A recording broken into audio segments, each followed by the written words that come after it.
I knew something was off the second I saw the black SUV creeping down my gravel driveway. Nobody drove like that unless they were lost or up to no good. When the two men stepped out, matching polo shirts, clipboards, and a little too much smugness, I figured it was some kind of sales pitch. But when the taller one adjusted his sunglasses and puffed out his chest like a rooster, I knew exactly what I was dealing with. "Are you the owner of this property?" the shorter one asked, flipping through a stack of papers like he was holding the Constitution. "I am." I wiped my hands on my jeans and took a slow step forward. The tall one cleared his throat. "We're here on behalf of the White Oak Estates Homeowners Association to discuss your recent violations. You're in non-compliance." "Non-compliance?" I nearly laughed. "Non-compliance with what exactly?" The short one checked his clipboard, frowning. "Let's see. Unapproved fencing, unauthorized livestock, and failure to adhere to aesthetic standards for outdoor structures." I stared at them. "You're telling me my barn is too ugly?" "The rules exist for a reason, sir," the tall one said, adjusting his sunglasses again. I let the silence hang. "And you are?" "We're with the HOA Compliance Enforcement Division," the shorter one said, just a little too confidently. I sighed and reached for my wallet. Not to pay them. Oh no, this was gonna be fun. I flipped it open and held out my badge. "Sheriff Grant Hollis. You boys want to try that introduction again?" It was beautiful. The way their faces drained of color, how their postures stiffened like they'd been caught shoplifting. The tall one actually took half a step back. The short one stammered. "We were just following procedure." "Yeah, whose procedure? Because last I checked, an HOA doesn't get to send out fake law enforcement to shake people down." The short one swallowed. We have the authority to issue fines." I took another step forward, letting my boots crunch on the gravel. "You have the authority to send a letter, maybe a strongly worded email. But this is impersonating law enforcement, and that carries a hefty penalty." The two of them practically tripped over themselves trying to explain, but I wasn't listening anymore. I was already thinking about Karen Whitmore. See, Karen was the kind of woman who made you regret looking out your window. The self-appointed queen of White Oak Estates, she ran the HOA like a personal fiefdom, slapping fines on anything that didn't fit her vision of suburban utopia.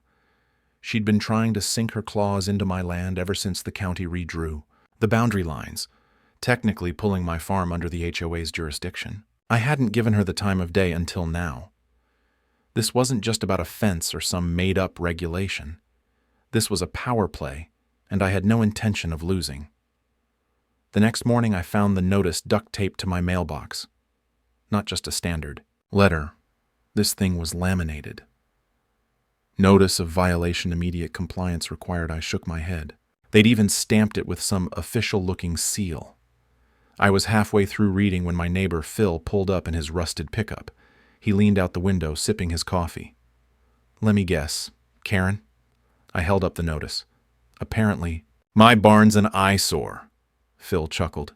"She got me last week. Said my American flag was inappropriate signage." I frowned. "You're kidding." "Wish I was." He took another sip. "She's getting worse. Charging people for parking in their own driveways, fining kids for drawing on the sidewalk with chalk. Hell, she even made Mrs. Henderson tear out her rose bushes because they clashed with the aesthetic." "That did it. You know," I said, folding up the notice, "I think it's time I had a little chat with Ms. Whitmore." Karen's house sat at the end of the cul-de-sac, a towering monstrosity of beige stucco and aggressively trimmed hedges. Her lawn looked like it had been groomed with a ruler. I knocked twice, and she opened the door with the kind of smile that made my skin itch. "Sheriff Hollis," she purred. "How lovely to see you." I held up the notice. "You want to explain this?" Her smile didn't falter. "It's all outlined in the HOA regulations. I assume you read the contract." "Didn't sign one," I said flatly. Karen sighed, shaking her head like a disappointed teacher. "You're part of White Oak Estates." "Now, Sheriff, you must abide by the rules." I took a step closer. "And tell me, Karen, when did the HOA start hiring fake cops?" For the first time, I saw a flicker of something behind her eyes.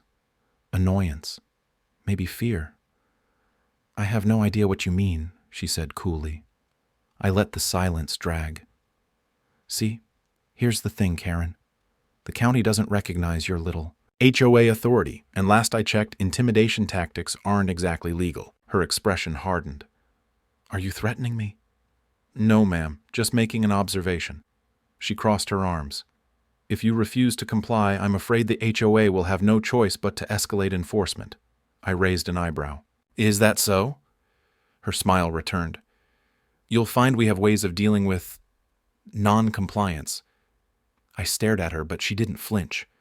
That was the thing about people like Karen. When they were cornered, they doubled down. Fine. I gave her a nod. Good to know. Then I turned and walked away, feeling her eyes burning into my back the whole way down the driveway. That night, Phil called. She's coming after you, Grant, he said, voice low. Got a letter in the mail today saying my property's under review for compliance since I associated with a hostile party, I exhaled. She's really doing this. She's got the whole board under her thumb, Phil said, and people are scared. She's threatened liens, lawsuits, you name it. I stared out the window at my land, the land my grandfather had worked, the land I'd kept running through floods, droughts, and worse. And now this woman thought she could just take it? No, I wasn't just going to stop her, I was going to bury her. The next morning, I woke up to the sound of hammering. Not from my own land, but from somewhere out front. I pulled on my boots, grabbed my hat, and stepped onto the porch to see two men in bright orange vests driving a metal stake into my front yard. A sign hung from it. Notice of immediate action property under review for compliance. I exhaled slowly, forcing down the heat rising in my chest. One of the workers, a wiry guy with a clipboard, turned toward me. Morning, sir. This your property? It is. All righty. We're just following orders from the White Oak HOA. Says here you got some outstanding violations that require immediate corrective action. What kind of corrective action? Well, he squinted at his clipboard. Says your barn is in violation of visual conformity standards, your fence doesn't meet neighborhood guidelines, and your livestock, well, HOA bylaws prohibit unauthorized animals. I crossed my arms. You do realize this is a farm, right? He shrugged. I don't make the rules. No, I said, but you enforce them. Before he could answer, a silver Lexus pulled up to the curb. I knew who it was before the driver's door even opened. Karen Whitmore stepped out, dressed in one of those crisp blouses that screamed, I rehearse my insults in the mirror. She surveyed the scene like a general inspecting her troops. Ah, Sheriff Hollis, she said, plastering on a smile. I see you've been made aware of the necessary corrections to your property. Necessary, huh? I tapped the signpost. You're escalating pretty fast, don't you think? Karen gave a small, measured sigh. We tried being reasonable, but your continued refusal to comply leaves us with no choice. And what exactly do you think you're going to do? She smiled, but there was something sharper behind it now. You're in violation, Grant. That means the HOA has the authority to issue liens against your property for unpaid fines. And if those fines go unresolved? She tilted her head as if feigning concern. Well, let's just say ownership becomes a flexible concept. Ah, there it was. The real game. She wasn't just after my fence or my barn. She was after my land. I kept my face calm, but inside I was burning. You're threatening to take my property over some made-up rules? Karen tisked. Not a threat, Grant. A process. I stared at her, forcing a slow exhale. She wanted a reaction, wanted me to lash out so she could spin the story, paint me as the unhinged one. Not today. Instead, I smiled. We'll see about that. That night, I dug in. I went through every paper I had, deeds, county records, zoning laws. Somewhere in the mess of legalese, I knew I'd find something. But Karen had been playing this game for a long time. The language in the HOA charter was vague enough to be twisted any way she wanted, and she had a compliant board too scared or too lazy to challenge her. So I shifted gears. If the front door was locked, I'd check the back. I started talking. Phil, Mrs. Henderson, the couple down the road who'd Been fined for leaving their porch light on past 10 p.m. The family who got threatened with legal action because their Christmas decorations weren't pre-approved. And the more I talked, the more I heard. Money, strange fee increases, mysterious administrative costs, HOA funds that vanished into thin air. By the time I was done listening, I wasn't just angry, I was onto something. The next morning, I made a stop at the county records office. Karen liked to act like she was untouchable, but here's the thing about power-hungry people. They always overreach. It took 2 hours of digging, but then I found it. Buried in the records plain as day. Misappropriated funds. For years, Karen had been siphoning off HOA money through a web of fake invoices, inflated costs, and phony consultation fees. And now, I had the receipts. I wasn't the only one who'd been busy. By the time I got back to town, Phil had spread the word. People were tired of Karen's reign of terror. They just needed someone to light the match. That's when I made the call. "Karen," I said when she answered. A pause. Then carefully, "Sheriff Hollis, we need to talk. HOA meeting. Tonight." She hesitated.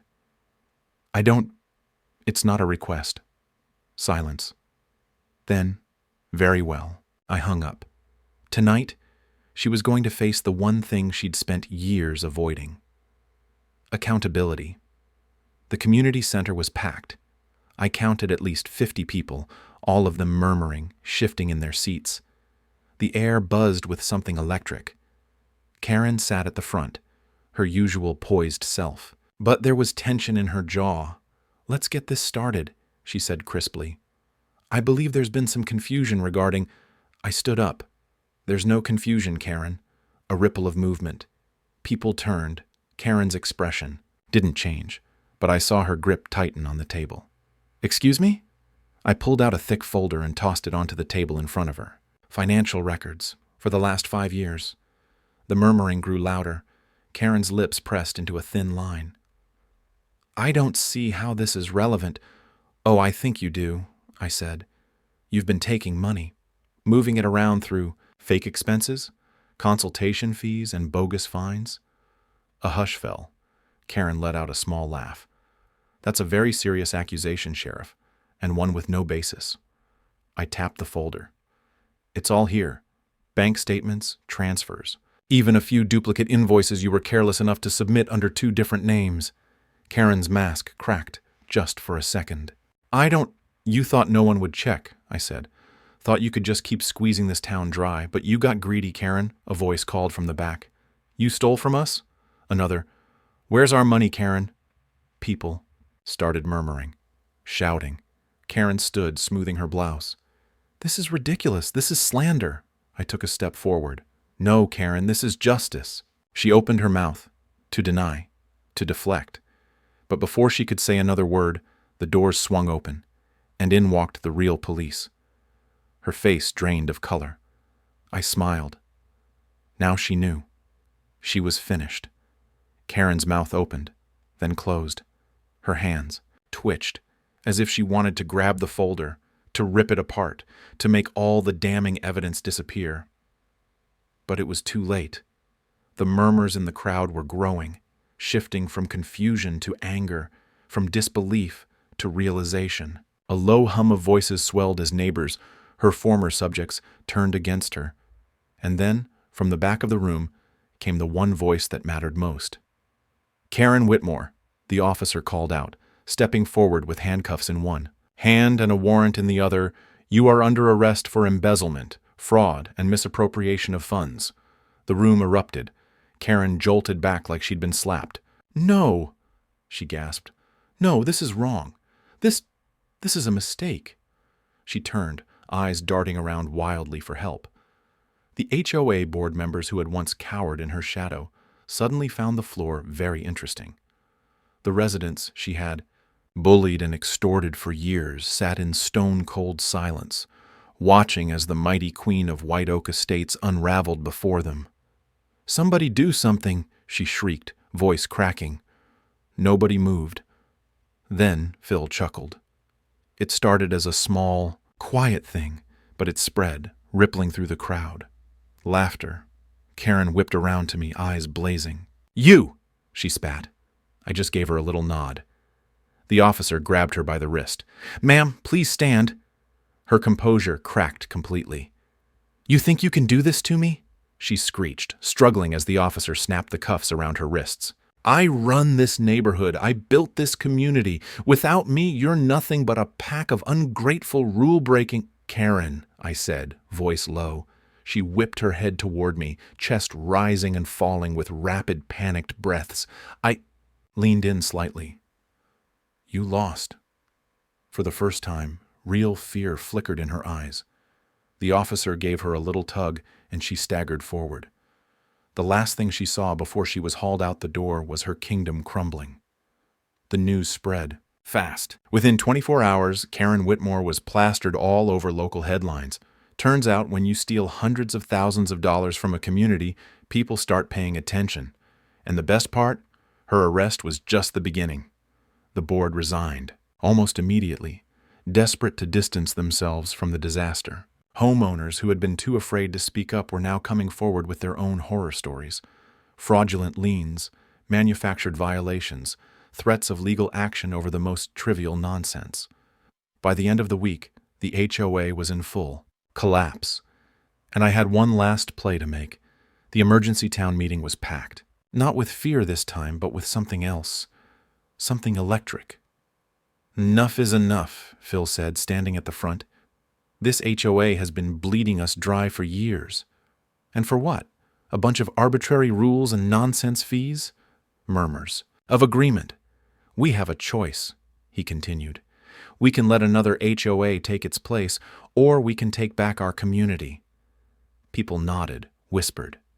Then Mrs. Henderson, a quiet older woman who'd been bullied into ripping out her rose. Bushes stood up.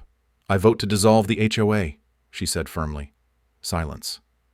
Then someone else echoed, "I second that." One by one, hands rose. And just like that, it was done. White Oak Estates was free.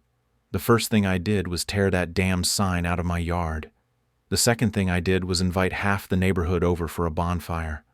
By sunset, the sky was thick, with smoke from the pile of HOA notices, violation slips, and arbitrary fine statements burning in the pit. People laughed, drank, shared stories. For the first time in years, the neighborhood felt like a neighborhood, not some dystopian subdivision under the rule of a self-appointed tyrant. Phil plopped down on a lawn chair beside me, nursing a beer. "You really did it, Sheriff." I tipped, my hat back. "We did it." He nodded at the flames, where Karen's laminated violation notices curled and blackened in the heat. "Think she'll come back?" I snorted.